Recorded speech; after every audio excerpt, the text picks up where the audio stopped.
The box stuck in the tree was a lovely sight, really. Visually striking. The vivid blue of whatever variety of alien cardboard this was contrasted nicely with the metallic golden leaves, which fluttered in the breeze like a chicken settling happily into a dust bath. Just way the heck up there in the tree. Z hissed in irritation behind me, busy holding down the rest of the shipment in case another freak gust blew past. I didn't think the other boxes were as light as that one, since the delivery had specified only one set of decals among the cans of paint and whatnot, but none of us wanted to take chances right now. With a sigh like a deflating basketball, Mur asked, "Think you can reach that?" I started to answer, but he was looking at Z, with one tentacle pointed upward and the rest around a box of pigment that had tumbled to the ground. "No," Z said tersely. He didn't move from his position, 4 legs up on the hover sled and long mantis pinchers, holding the boxes close. If he stood on his hind legs, he could reach pretty far, but I believed him that the box was too high up. "I'll get it," I said, before Moore could ask. There were enough branches that it looked like an easy climb. "Great," Moore said, hefting the pigments back onto the sled. "I could do it if I have to, but you actually like that kind of thing, so go for it." "I'll be quick," I said with a smile. I trotted over, eyeing the tree for promising handholds. Z grumbled, "Be prepared for more wind." "Right."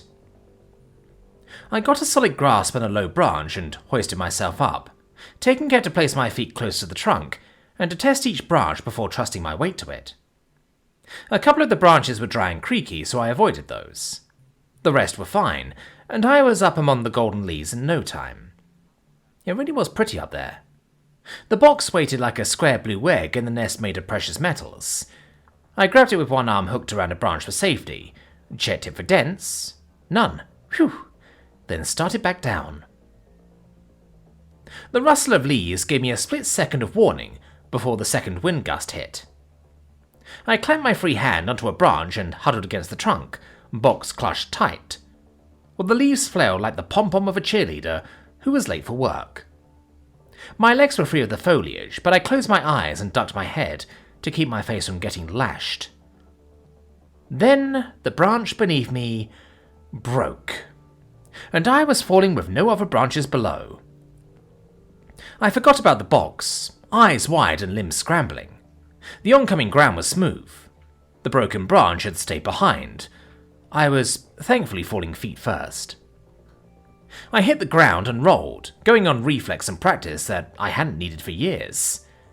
I was just hoping to get out of this without any broken bones, but I somehow pulled it off well enough that I jumped to my feet at the end of the roll.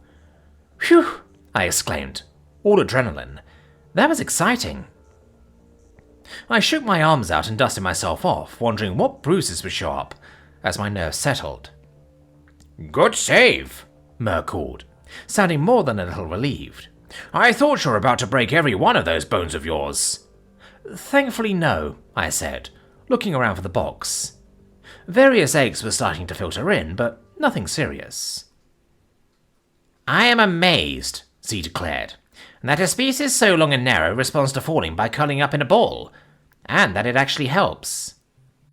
"Well, you know what they say," I said with a laugh that was still a little shaky. "If it looks stupid but it works, it's not stupid. Oh, there it is." The box had rolled in a different direction, now a square blue egg on the bare plains with more golden trees in the distance, and only a few scattered rocks for decoration.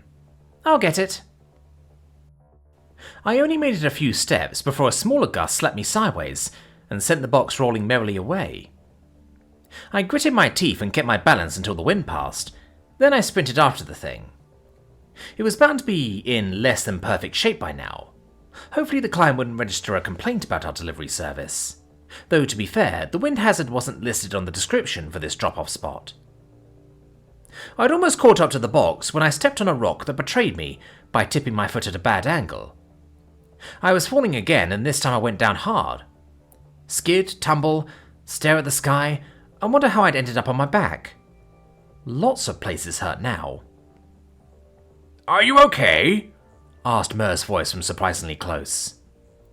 I looked up, worried that I passed out and missed a section of time. But no, he and Z had just ridden the hover sled over here. Z was kicking with his back feet, while Mur did his best impression of a cargo net on top of the boxes. Yeah, ow, mostly. I sat up painfully and took stock.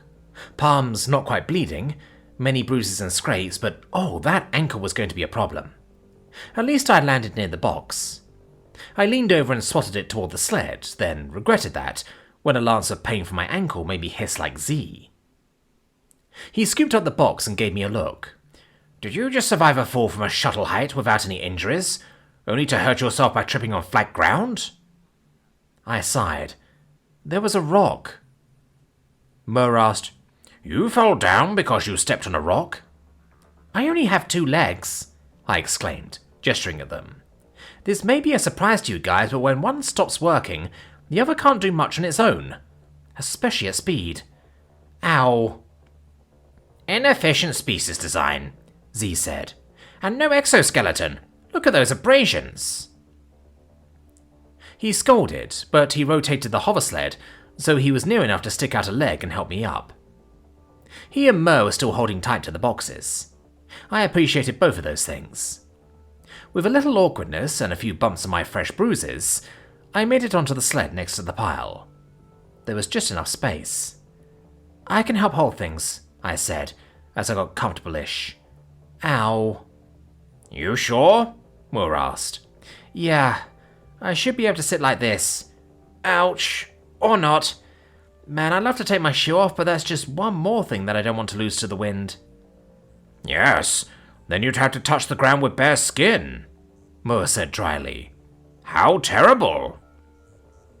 He freed a tentacle to wave sarcastically. Don't start, I said.